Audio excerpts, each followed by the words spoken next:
I've actually never had to do that before either. So I don't. Well, it said it right there in the screen, connect to audio, but I just still maintain that it was your computer, not mine. It's okay. We figured it out. Yeah. How have you slept over the past couple days? I know we've had a week of travel, and how does it feel to be back in your own bed? Not great. I think I've just been like, my wheels are turning, you Ooh, know, I think changing environment too, like, I don't know, it kind of gets me amped. How about you? I love that. I've actually slept very well. I've been watching, oh, gosh, I can't believe I'm admitting this, but I've been watching Love is Blind, and it's been putting me right to sleep.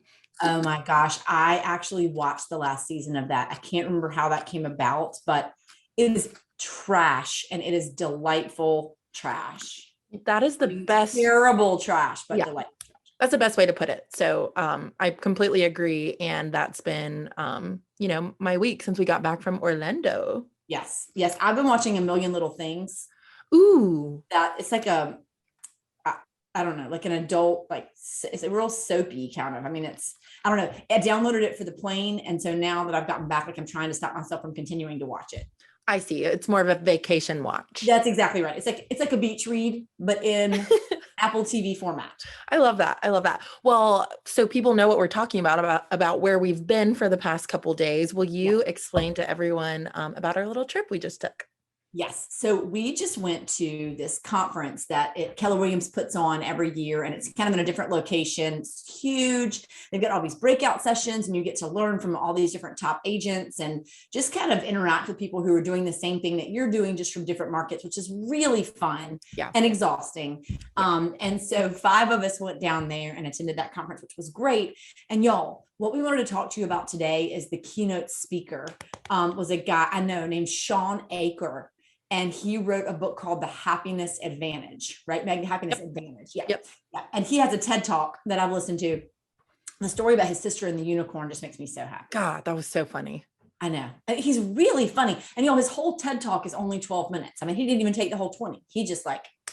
Sure. We'll post it in the comments below. But this fella was, again, our keynote speaker, and it was, what was it, 9:30 a.m. We were all in a room with, other Keller Williams agents, and it's hard to keep realtors focused. And he had us engaged for 2 straight hours, and it was awesome. He was really, really good. Great points. And his little under the breath humor was great So as funny. well. Agreed. Right.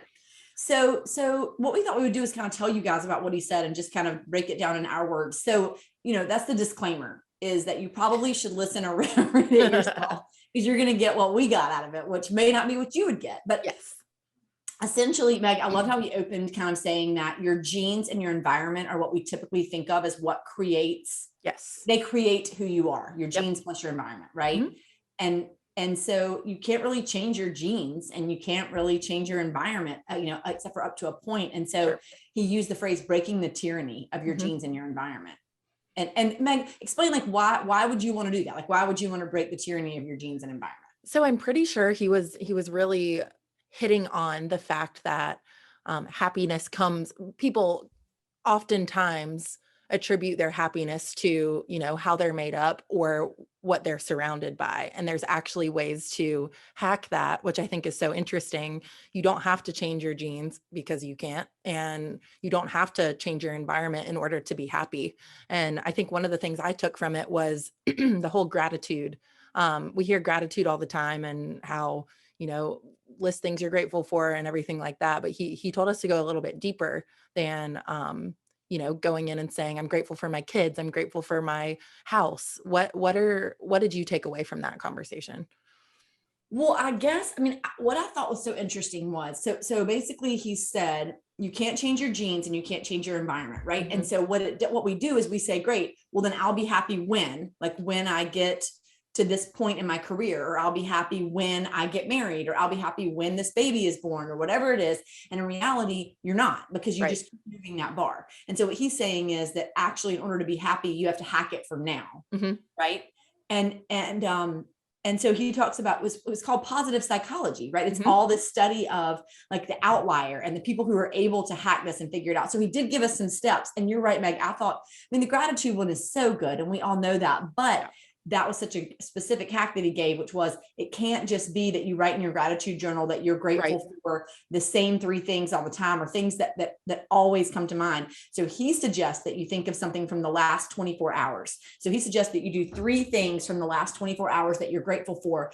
And if you make that a habit for 21 days, then it just makes a huge difference in your level of happiness. And do you remember, going off of that, do you remember what he was talking about antidepressant, the pharmaceutical companies? Yeah. And correct me if I'm getting this wrong, but he was talking about if you take a 15-minute walk every day, by the end of 6 months, 3 months, 6 months, it was something like that. It brings your levels of depression or anxiety down to the level that an antidepressant can bring it down to. Isn't that so interesting? Without any 15-minute walk. That's Yep. exactly right. That's right. That's so interesting. I know. And Meg, the other thing that I thought was so interesting was, he said that if you can install optimism, basically, right? So what we're trying to do is to hack to be optimistic, because optimism is what creates happiness, right? When you believe that everything's happening for you and not to you, right? Then that creates happiness. And so if what the studies have found that I thought was the most mind-boggling is that people who are more optimistic, they've done all these studies that he was referencing. It actually doesn't just mean that you're happier. These people in their jobs, they're more accurate.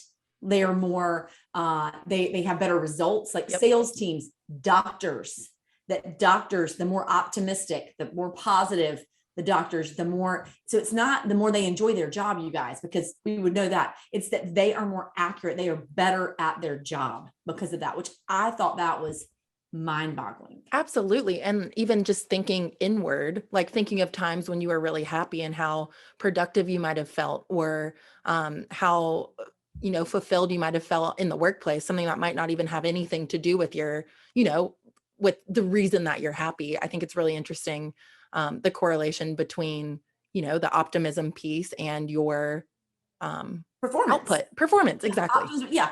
Do you remember he told this story about a study that they did in 4-year-olds where they had to perform what he called like a neutral task. So it wasn't negative or positive. It was just a task that they had to perform. And they divided the group in half. And with half of the group, and I assume this was a very large study. Sure. Again, we need to read the book. but half of the group, they asked them to think of their very best, their very favorite memory before they started. And that group performed, it was just overwhelmingly better because they had this positive outlook based on this memory that they asked them to conjure up. So I don't know, it makes you really think about our ability to hack our own happiness, but then to think that it also impacts our own success, I think is so crazy. It really is. And I think that was the loop he closed in his keynote was, we're in a room full of professionals at a work conference, but we're talking about happiness, and this is how it can affect you in the workplace. That's right. So the TED Talk really didn't like bring it back to a work environment as much as I thought his because he had so much more time with us. Sure. But he was saying, it's a room of high performers. And so not only do we care because we'll be happier, but we care because it will increase everyone's performance. Exactly. So Meg, what were the big takeaways? Like if somebody's listening to this right now, as we're wrapping up, what would we say to them? So one of them is that you would write down 3 things per day that you are grateful for that are new, things that have happened in the last 24 hours. Sure. You do it every day for 3 weeks. He says that's how long it takes to really see a difference. Yep. And we've been talking about doing an MCKRE happiness project text thread. Yep. We know maybe not everybody on our team wants to participate in this, but we thought we'd set one up. Maybe they do, but we thought we'd set one up where we could share them with each other and, kind of be more involved in each other's lives while celebrating the things we're grateful for. Yeah. And it makes you feel closer to the people too. Absolutely. I know it's in the work setting, but we love to get a little bit deeper than that. We do.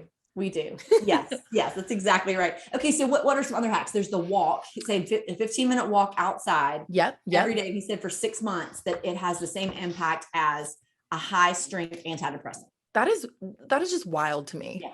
That's awesome.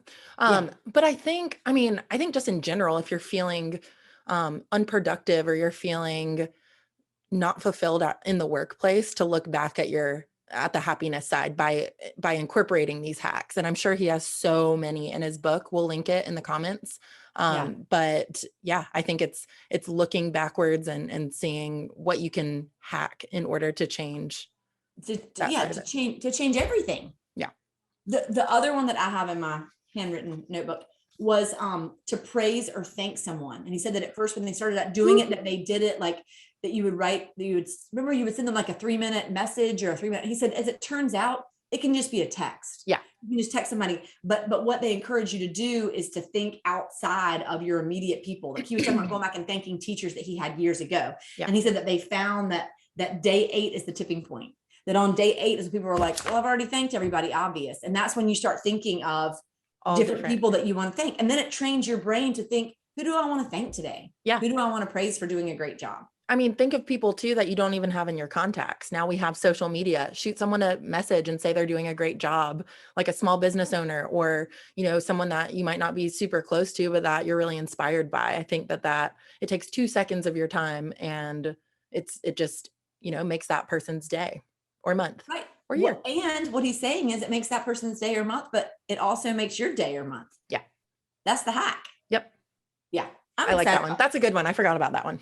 Yeah. That's a good one. Okay. So we're going to put a link to the TED Talk in the comments, right? Yes. Okay. And then you're going to read the book. I am. I just ordered it this morning and I'm very excited about it. Okay. The Happiness Advantage by Shawn Achor. Yes. And we'll post in the Achor. Yeah. Yep. It's like anchor without the N. Yes. I keep wanting to put the N in there. That's exactly right. I know. Me too.